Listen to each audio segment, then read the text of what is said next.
Thumbcoast TV and WGRT bring you St. Clair County at the Mackinac Policy Conference. Sponsored by the Community Foundation of St. Clair County, Michigan Mutual, and Eastern Michigan Bank.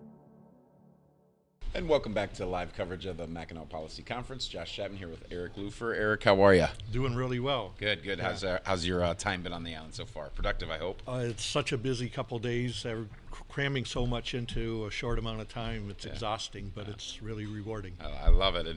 And your role, if I understand it, I didn't come up with this term, but you're very pivotal and vital in helping fix the damn roads. Is that correct? That's what we're trying to do, trying to help people understand what good looks like. I love it. So tell me, what does your organization do? What is who do you represent, and what does your organization do? So the Citizens Research Council is a private, independent, nonpartisan public policy research group.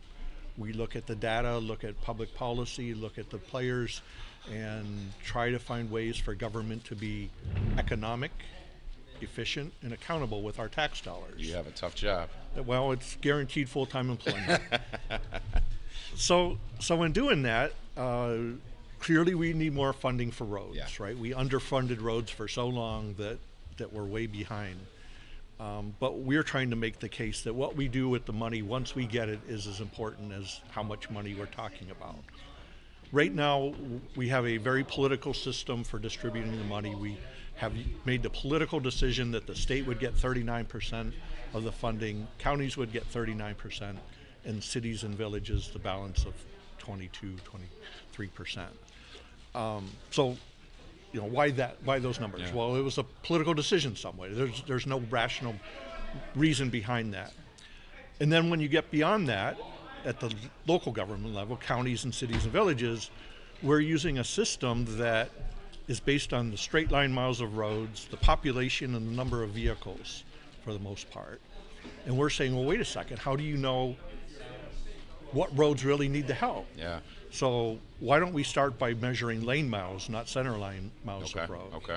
And why don't we look at the traffic on those roads? How much is it a really busy road versus a rarely driven road? Look at truck traffic on those roads, because trucks do the most amount of damage. Look at the freeze-thaw cycle, because we're up in Mackinac. When it's cold, it stays cold. Yeah. Versus down by us, where cold, hot, and those roads contract and expand. It really does damage.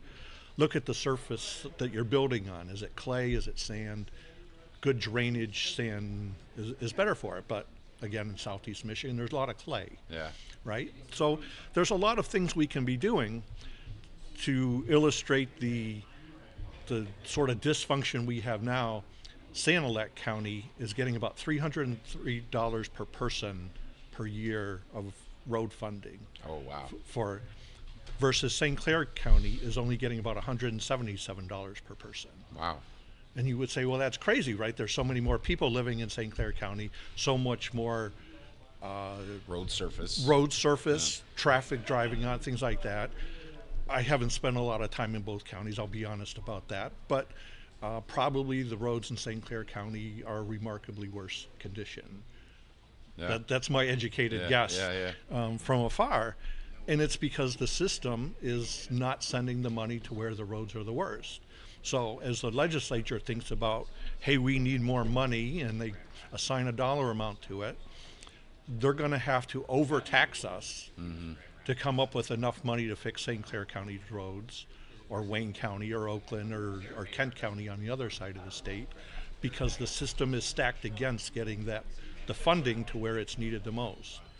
So this is something that's fixable, but we're so entrenched in a system that we've used for going on 70 years now that everyone's afraid of change, and we say, well, rationalization, accountability, efficiency suggests it's time to blow it up and start over again. So what can the average citizen do to support the work? I think that's one of the, if there was ever one topic that we can all agree on, right now it's our roads have an opportunity for improvement. Right?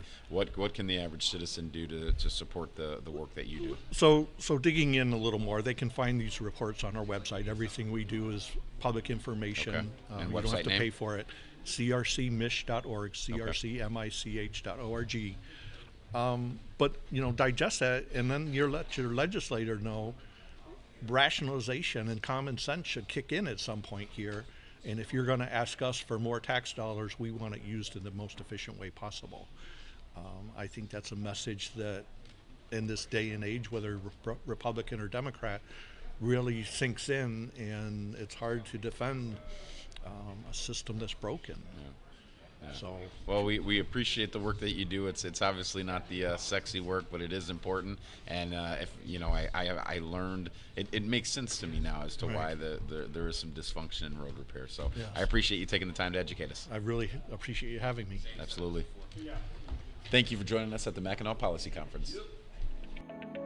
To hear more from this conversation, visit thumbcoast.tv.